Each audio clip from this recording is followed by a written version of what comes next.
coming to our next topic, hall effect. तो hall effect होता क्या है, इसका प्रिंसिपल क्या है? तो हॉल इफेक्ट सिंपली ये स्टेट करता है जब कोई भी स्पेसिमेन, चाहे वो कंडक्टर हो या फिर सेमीकंडक्टर, उसके अंदर अगर करंट आई फ्लो हो रहा है, if I current is flowing inside the specimen which is conductor और semiconductor and it is imposed in a magnetic field, then according to Hall effect an electric field, एक उसमें electric field induce हो जाएगी जो कि current और magnetic field दोनों के परपेंडिकुलर होगी। तो ये इलेक्ट्रिक फील्ड इंड्यूस कैसे होती है? इलेक्ट्रिक फील्ड हॉल इफेक्ट में तब इंड्यूस होती है जब कोई भी स्पेसिमेन, उसमें करंट आई फ्लो कर रहा है और उसमें चार्ज, लेट से ये चार्ज फ्लो हो रहा है, ये करंट आई फ्लो हो रहा है, जब उसको मैग्नेटिक फील्ड, लेट से इसके अराउंड मैग्नेट इम्पोज कर दिया, नॉर्थ पोल और ये रहा साउथ पोल, और इस तरह मैग्नेटिक फील्ड इसमें फ्लो हो रही है इम्पोज होने की वजह से। तो जब भी करंट और मैग्नेटिक फील्ड में इस स्पेसिमेन को इम्पोज को कर दिया जाएगा तो उसके अंदर इस चार्जेस के ऊपर लॉरेंज फोर्स लगेगा। उस लॉरेंज फोर्स की वजह से ये चार्ज एक तरफ एक्यूमुलेट होना शुरू हो जाएंगे और इस लॉरेंज फोर्स की डायरेक्शन को फाइंड करने के लिए डायरेक्शन ऑफ फोर्स जो कि लगा है इस स्पेसिमेन में due to imposing in magnetic field, उसे आप Fleming left right hand rule से निकाल सकते हैं। Fleming right hand rule, Fleming right hand rule क्या कहता है कि अगर आपकी करंट पॉजिटिव एक्स डायरेक्शन में हो रही है और आपने मैग्नेटिक फील्ड को पॉजिटिव जेड डायरेक्शन में लगाया है तो जो फोर्स उसके ऊपर लगेगा वो नेगेटिव वाई डायरेक्शन में लगेगा। Negative Y direction equal to direction of force. इस डायरेक्शन ऑफ फोर्स को नेगेटिव वाई डायरेक्शन में लगने की वजह से क्या होगा, सरफेस 2 पे इलेक्ट्रॉन्स एक्यूमुलेट होने शुरू हो जाएंगे। अगर ये एन टाइप सेमीकंडक्टर है तो, या फिर कंडक्टर है तो, और सरफेस 1 पे पॉजिटिव चार्जेस एक्यूमुलेट होना शुरू हो जाएंगे ड्यू टू लॉरेंज फोर्स। इसकी वजह से क्या होगा, एक इलेक्ट्रिक फील्ड इंड्यूस होगी जो कि माइनस वाई डायरेक्शन में लग जाएगी। तो इस तरह से इलेक्ट्रिक फील्ड इंड्यूस हो जाएगी। तो हॉल इफेक्ट क्या करता है, व्हेन करंट कैरिंग कंडक्टर और semiconductor placed in the transverse magnetic field then electric field E induced in the direction perpendicular to both current and magnetic field. इसी phenomena को हम लोग हॉल इफेक्ट कहते हैं। अगर एन टाइप सेमीकंडक्टर हुआ तो यहाँ पे पॉजिटिव चार्ज एक्यूमुलेट हो गया और इलेक्ट्रॉन्स नीचे एक्यूमुलेट हो गए। अगर सरफेस 1 और सरफेस 2 के बीच में हम लोग वोल्ट मीटर लगा के उसका वोल्ट नापें तो इस वोल्टेज को हम लोग हॉल वोल्टेज बोलेंगे। अगर ये हॉल वोल्टेज पॉजिटिव हुई, if this Hall voltage is positive then the specimen used is either N type semiconductor और it's the conductor that is metal. अगर ये हॉल वोल्टेज नेगेटिव हुई then the specimen used is P type semiconductor, तब समझ लो कि P type semiconductor का use हुआ है। अगर हॉल वोल्टेज 0 हुई देन ये स्पेसिमेन प्योर सेमीकंडक्टर है, जिसे हम इंट्रिंसिक सेमीकंडक्टर भी बोलते हैं।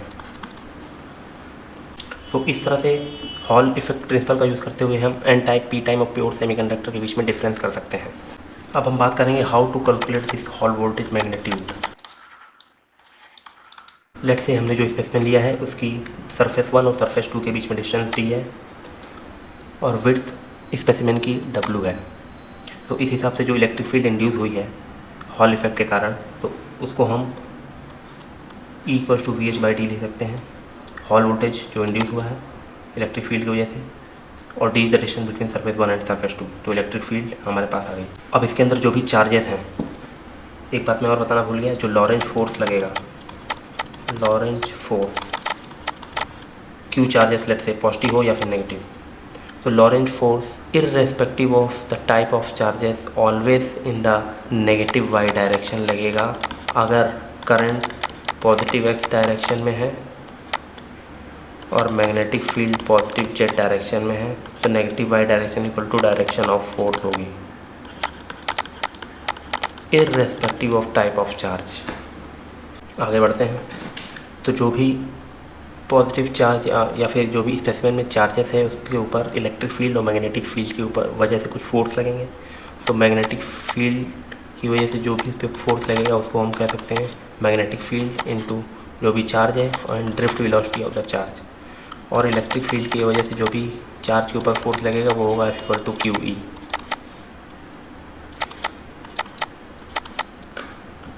तो स्टैटिक कंडीशंस में जो भी मैग्नेटिक फील्ड की वजह से फोर्स लगेगा और इलेक्ट्रिक फील्ड की वजह से फोर्स लगेगा वो बराबर होगा, इसलिए हम कह सकते हैं F equal to Q, FE equal to FP, where D is the drift velocity, D is the drift velocity, Q is the charge, B is the magnetic field, E is the electric field induced due to Hall voltage and Q is the charge। तो यहाँ से हम E की value निकाल सकते हैं। Since E equals to BVD, Q और Q cut गए तो E इक्वल्स टू BVD और E की वैल्यू क्या है VH/D, तो E इक्वल्स टू VH/D। तो ये वैल्यू आ गई हमारे पास। अब हम जाते हैं J इक्वल्स टू I/A, हमें करंट डेंसिटी निकालनी है, उसके लिए हमें चार्ज डेंसिटी का भी होना ज़रूरी है। तो J क्या होता है current density I/A, where E the cross sectional area, जितने भी चार्ज यहाँ से यहाँ फ्लो कर रहा होगा।